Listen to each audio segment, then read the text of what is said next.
sa ating darating tiyak, kapalad siyang makaharap. Hallelujah, hallelujah, hallelujah, hallelujah, hallelujah,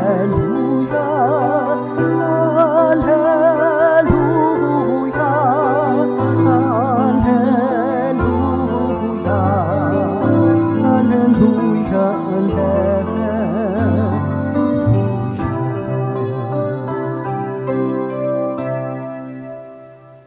Sumainyo ang Panginoon. At sumainyo rin. Ang mabuting balita ng Panginoon ayon kay San Mateo. Papuri sa iyo, Panginoon.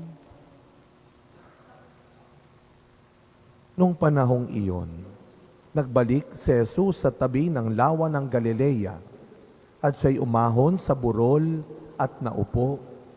Nagdatingan ang napakaraming tao na may dalang mga pilay, bulag, pingkaw, pipi, at marami pang iba. Inilagay nila ang mga may sakit sa harapan ni Jesus at kanyang pinagaling sila. Namangha ang mga tao nang makita nilang nagsasalita na ang mga pipi. Gumaling na ang mga pingkaw, nakalalakad na ang mga pilay, at nakakikita na ang mga bulag.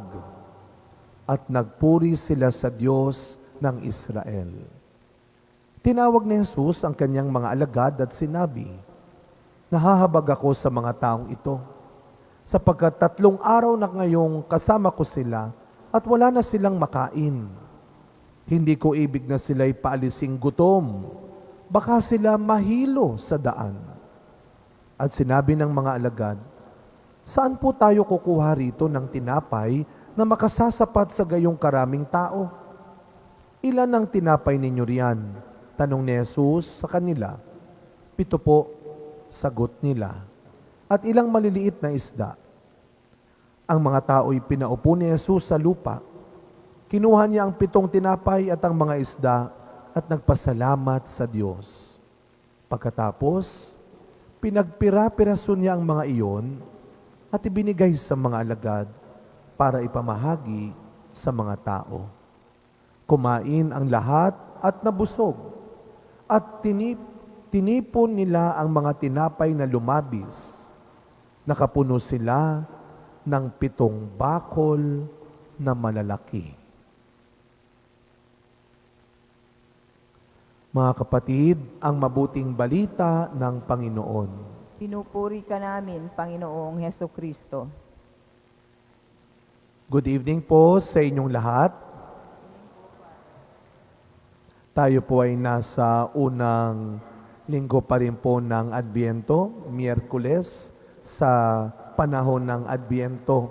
At pinagninilayan pa rin natin ang unang kandila, ang kandila ng pag-asa. No? Na tayo ngayong panahon ng Adbyento ay tinatawag na umasa pa rin sa Diyos. No? Pero matatapos na po ang taon. Ilang araw na lang ho, tapos na ang taon. Siguro magandang gusto ko po kayong hamunin din at tanungin kayo.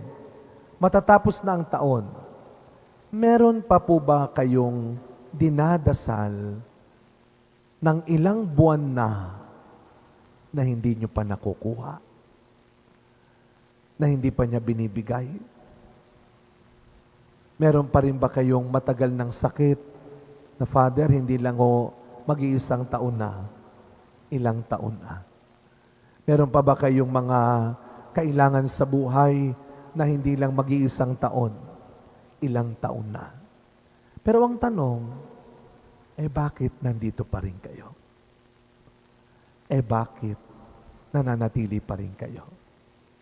Na kung titignan po natin ang ebanghelyo natin ngayon, sa unang bahagi muna tayo ng ebanghelyo natin. Sabi ni Kristo, nakita niya ang mga tao, naawa siya, sapagkat 3 araw na silang sumusunod sa Kanya. 3 araw na. Para bang tayo rin, ilang taon na, ilang buwan na, pero bakit nandito pa rin tayo, sumusunod tayo sa Kanya?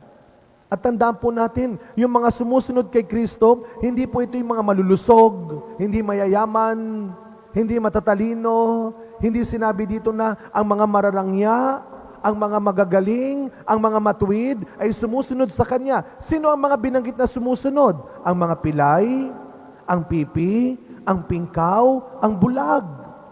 Mga may kapansanan, mga may kakulangan sa buhay nila. Sila ay patuloy na sumusunod kahit na may kulang sa kanila. Ito'y magandang tanda ng isang buhay na pag-asa at pananampalataya. Kaya nga ito po ang pinapaalala sa atin. Ngayong panahon ng Adbyento, ito ang hilingin natin sa Panginoon na Panginoon, sinindihan namin ang ilaw ng pag-asa.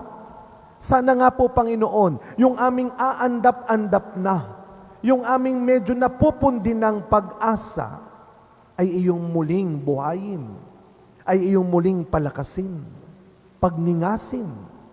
Lalo na sa panahon na ito, na kung titignan ho natin ngayon, merong banta ng gera sa ibang bansa, meron pa rin pong mga gera na matagal na. Ito nakakalungkot sa lugar na kung saan ipinanganak ang ating Panginoon. Hanggang ngayon may gera pa rin. Pero hindi ibig sabihin nun, hindi magpapasko. Tuloy pa rin ang Pasko. Ganon din sa buhay natin. Hindi porket hindi mo na nakuha, sabi nga nung aking nabasa, yung no is not, ang ibig sabihin ng no ay hindi daw now over. Ang ibig sabihin na ng no, next opportunity. Hindi siya now over, but next opportunity. Kaya mga kapatid, sa pagpapatuloy na misa natin, siguro po kinakabahan ho tayo ilang araw na, ano kaya ito? Ibibigay ba ni Lord sa huling araw ng taon? Ano kaya ito? Gagawin ni Lord bago mag-2025? Paano kung hindi? Maraming buwan, taon ka ng pinagdaanan at napatunayan na hindi sa haba ng panahon masusukat ang iyong pananalig sa Diyos, kundi sa araw-araw na pagbibigay mo sa Kanya ng iyong sarili. Your will be done. Kagaya ng sinabi ni Maria, nawa sa misang ito, palakasin ng Panginoon, kagaya ng apoy ng unang kandila, ang pag-asa nating sa panahon at paraan ng Diyos, ibibigay niya ang sapat at dapat para pa rin sa iyo. Amen.